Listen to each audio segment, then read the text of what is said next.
ख़बर शामिल कयो पिया रुकन बुरड़ा खां।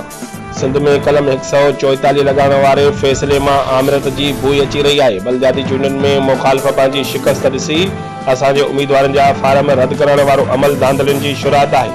बलदियाती चूंडनि में ज़िले जो अवाम जीडीए सां गॾु आहे। गुज़िरियल 14 सालनि खां वठी सिंध ते हुकूमत कंदड़नि खां अवाम हिन बलदियाती चूंडनि में हिसाब किताब करण लाइ सियासी तौरु तयारु थी चुको आहे। अहिड़ो इज़हार जीडीए अॻुवान जे एमपीए खलीफ़े वरियाम फ़कीर ख़ासकेली वरियामानी हाउस ते यूसी किरकिलीअ जे चेयरमैन जी उम्मीदवार rice Yakub Birohi, wise chairman Mohammad Ali ख़ासकेली, ज़िला काउंसिल जे उम्मीदवार राणा आबिद राजपूत, शमीर हिंगोरो ऐं ॿियनि उम्मीदवारनि खे पार्टीअ जूं टिकेटूं ॾियण दौरान सहाफ़ियुनि सां ॻाल्हाईंदे कयो।